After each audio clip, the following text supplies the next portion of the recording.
ଶୁଣ ସୁଜନ ମୋର ଦେଇ ମନ ପୁରାଣ ହୋ ବୋଲି କହୁଛି ପୁରାଣର ବିଧାନ ହୋ ଶୁଣ ସୁଜନ ଦେଇ ମନ।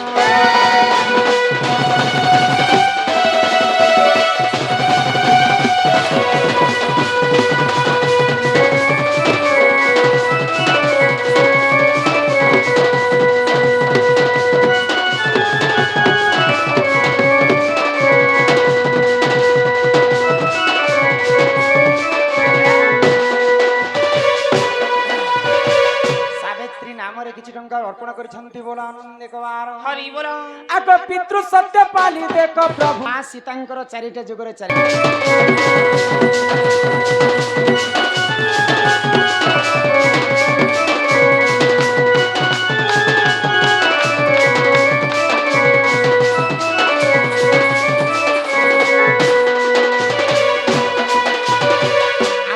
ବେଲମତି କରୁଆ ନାମରେ ମା ଜଣେ କିଛି ଟଙ୍କା ପ୍ରଦାନ କରିଛନ୍ ସେଇ ରାଧା କୃଷ୍ଣ କୋଟି ପରମାନନ୍ଦ ଏକବାର ମହିଷ ବାଳକର ଦୁଃଖ ଯାଇ ସୁଖ ପ୍ରାପ୍ତ ହୋ ଏକବାର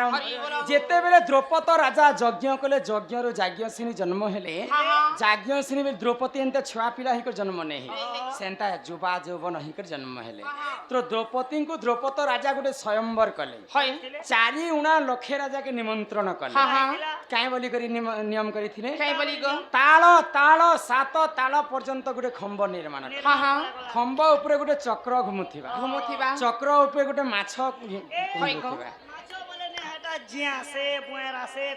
ସେଟା ରୋହି ମାଛ ତ ସେଇ ମାଛର ଏକ ଯଦି ଯେନ୍ ବୀର ସରଲ ଝାବା ବୋଲେ ମୋର ଝିଅ ଦ୍ରୌପଦୀ ତାକୁ ବିବାହ କରେ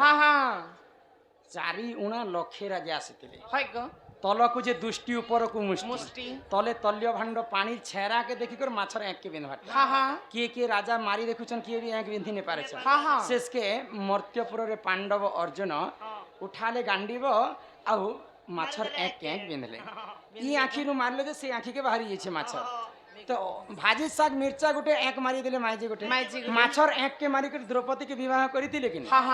ଇଟା হচ্ছে সেতির কথা তো ভাজি শাক হেলা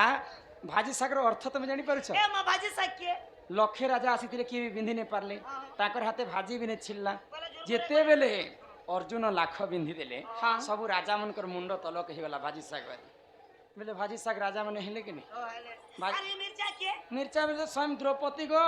দ্রৌপদী যজ্ঞর জন্ম হইলে যিয়ে ছি দেলে তাকে জ্বলি যাউଥିଲେ ননিল তো ইহাদে ঘরকে যাবার আগর সমস্তঙ্কর খুশি লাগি গোটে কাস্টিং দিও সমল